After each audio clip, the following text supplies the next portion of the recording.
Imagine yourself standing in the Turkana Basin of East Africa, roughly 1.8 million years ago. The air is a thick, shimmering curtain of dry heat that tastes of alkaline dust and sun-baked grass. It is mid-afternoon, the hour when every other predator has retreated into the deep shade of the acacia trees to pant away the fever of the day. The silence is heavy, broken only by the rhythmic, soft thud of bare feet against the scorched earth. You are looking at a small group of ancestors, members of the species Homo erectus.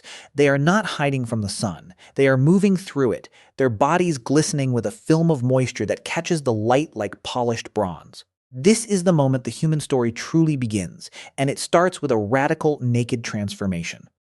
We often think of our history as a series of inventions. Fire, the wheel, the silicon chip, but our most successful invention was the skin we live in. We became the only primate to trade a thick coat of fur for a cooling system of millions of microscopic pumps.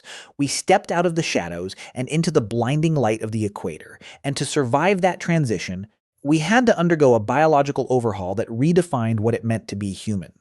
For the vast majority of our existence, there was no such thing as a pale face or a freckle. For nearly 2 million years, to be human was to be dark. It wasn't a choice or a cultural marker. It was a biological requirement for staying alive on a planet that wanted to fry our DNA from the outside in. You might assume that losing our fur was a luxury, a way to stay clean or look distinct, but the reality was much more desperate. Our ancestors didn't lose their hair to look better. They lost it because they were being eaten from within. In 2003, the British biologist Mark Pagel and his colleague Walter Bodmer proposed a theory that changed how we view our nakedness. They argued that the thick pelts of our primate ancestors were essentially mobile hotels for ticks, lice, and biting flies. These parasites didn't just cause irritation. They carried diseases that could wipe out entire family groups.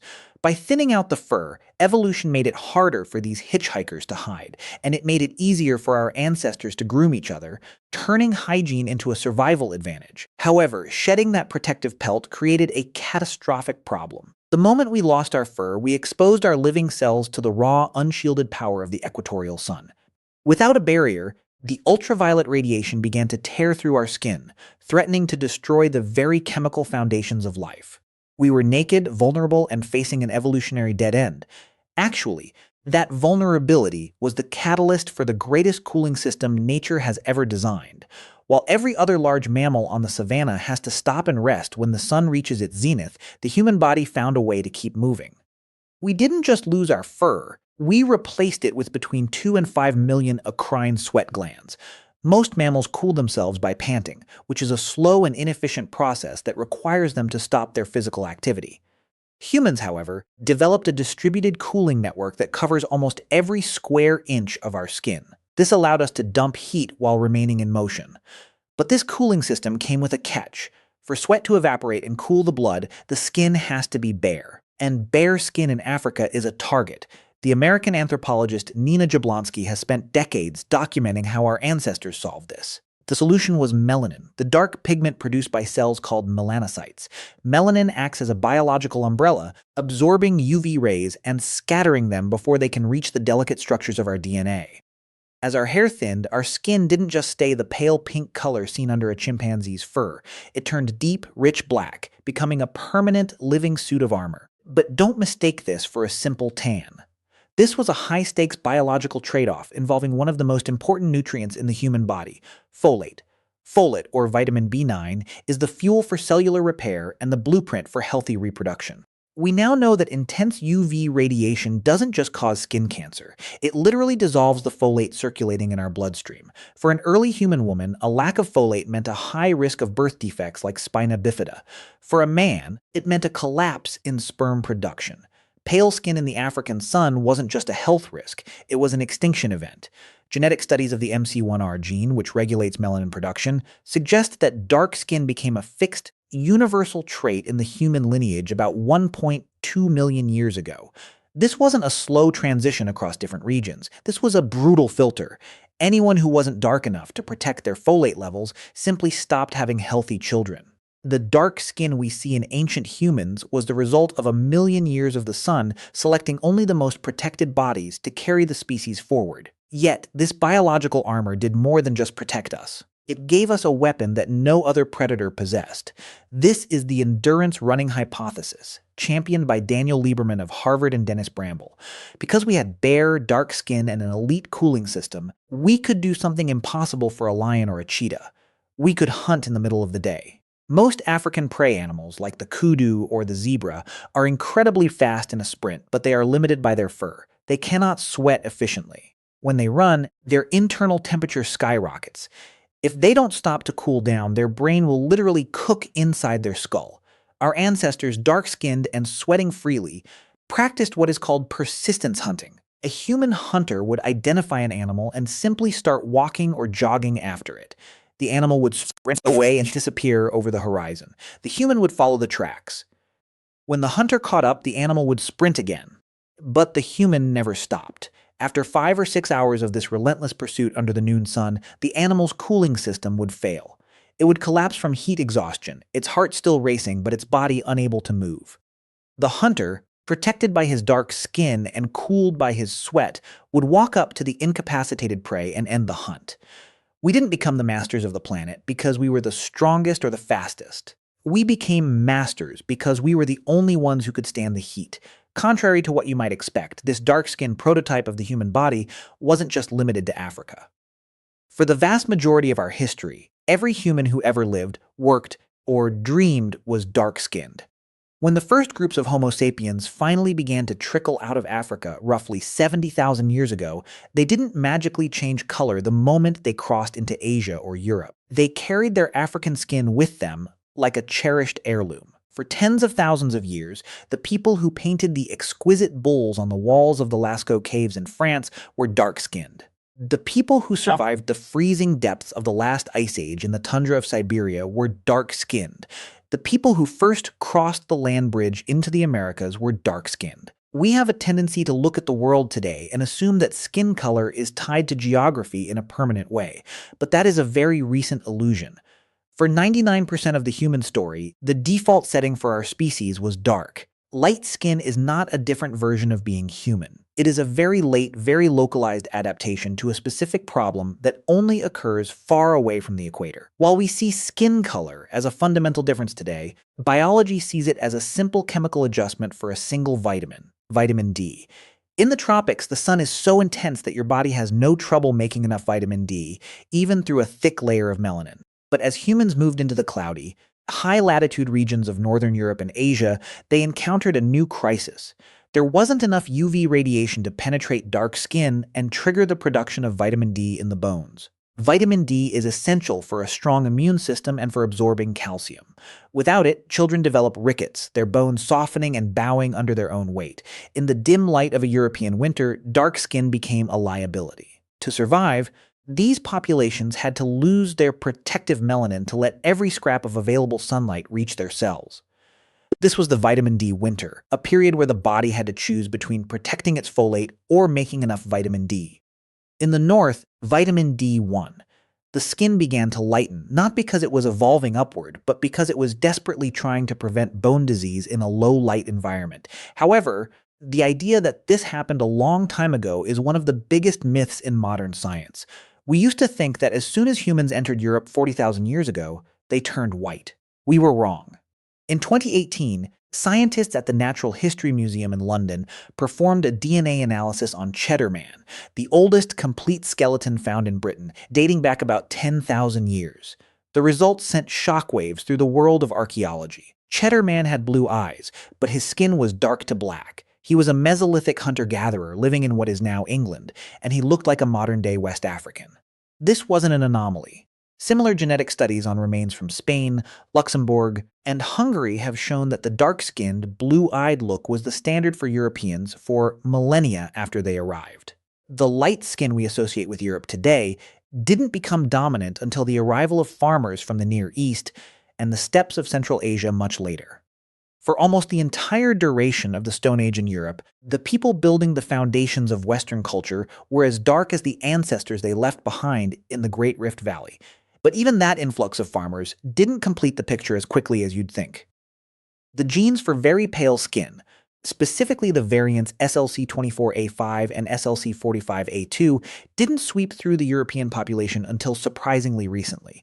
We often imagine the ancient world as a place already divided into the racial categories we recognize today, but if you could travel back just 8,000 years, you would find a world that looked nothing like our modern maps.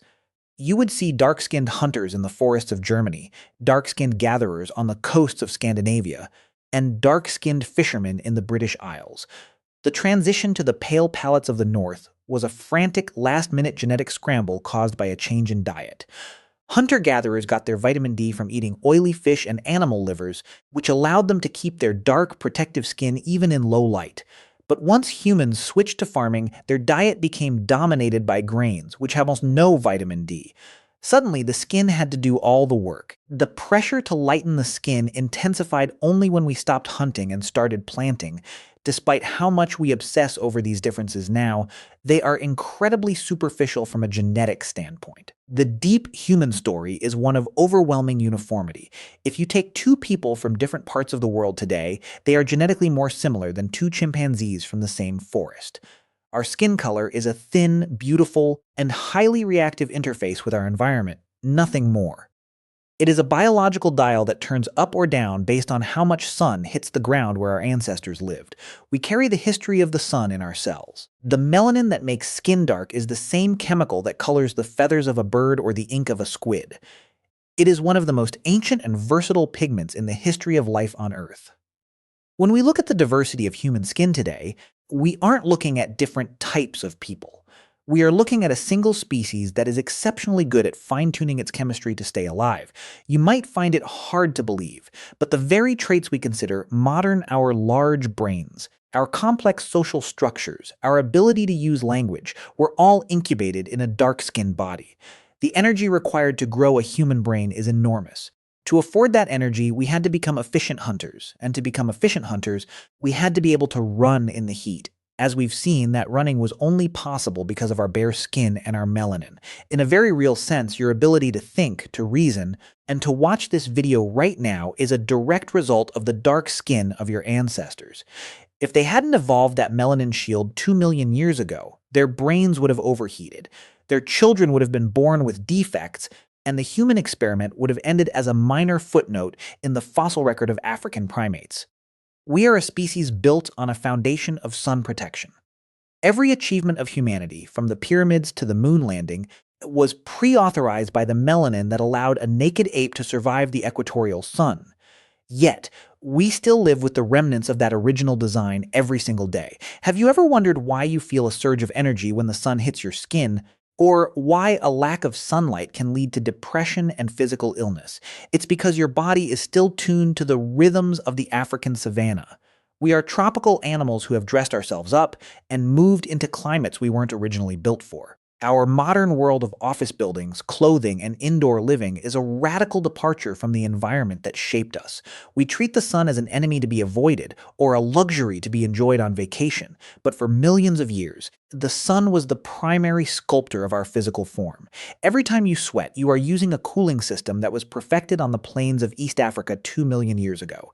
Every time you tan, your melanocytes are trying to recreate the ancient shield that protected your ancestors from extinction. We are talking museums of evolutionary history, and the most prominent exhibit is the color of our skin. While we often view the story of human evolution as a slow climb towards civilization, the biology tells a much more visceral story of survival. It's a story of a primate that refused to stay in the shade. It's a story of an animal that traded its safety for the ability to keep moving when everything else had to stop. The dark skin of our ancestors wasn't a primitive trait. It was a high-tech biological suit that allowed us to conquer the most inhospitable environments on Earth. It allowed us to leave the trees and enter the open world. It gave us the freedom to wander, to explore, and eventually to leave the continent of our birth and populate every corner of the globe. When we talk about ancient humans, we aren't talking about a different group of people. We are talking about ourselves, stripped of the very recent, very minor variations that we have allowed to divide us. The next time you look in the mirror, regardless of the shade of skin looking back at you, try to see the architecture underneath. See the millions of sweat glands ready to spring into action. See the incredible transparent layer of cells that are constantly monitoring the UV radiation around you. See the legacy of a species that learned to be naked in a world of predators. We are the survivors of a million-year-long heat wave. We are the descendants of the persistence hunters who refused to give up the chase. And we are, every single one of us, the products of a lineage that was exclusively dark-skinned for 99% of its journey. The pale versions of humanity are a brand new experiment, a tiny recent flicker at the very end of an incredibly long and dark-skinned timeline. So why does this matter? Why go through the trouble of dismantling these myths? Because understanding our original color changes how we see our place in nature. It reminds us that we are not separate from the environment. We are a part of it. Our skin is not a static border. It is a dynamic bridge between our internal biology and the stars above us. It tells us that the differences we focus on today are recent, shallow, and entirely functional. They are the body's way of saying, I am trying to keep you alive in this specific place. When we understand that all ancient humans were black, we stop seeing race as a deep biological truth and start seeing it for what it really is. A temporary adjustment to a changing map. We are one family, from one place, with one original coat of armor. The heat of the Turkana Basin is still there, shimmering in your DNA. The dust of the Rift Valley is still in your lungs. The drive to keep moving, to keep pursuing the horizon, is the same drive that propelled a dark-skinned Homo erectus across the savanna nearly 2 million years ago. We haven't changed nearly as much as we like to think. We've just changed our clothes and moved into colder rooms. But underneath the shirts and the sweaters, underneath the labels and the histories we've written for ourselves, the original human remains. The one who can sweat through a fever, the one who can run for miles, and the one whose skin was forged in the fire of the equatorial sun to be the perfect, dark shield for the life within. Take a moment to consider the sheer scale of that history.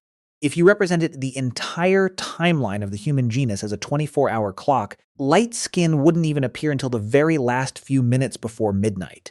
For the first 23 hours and 50 minutes, there was only dark skin.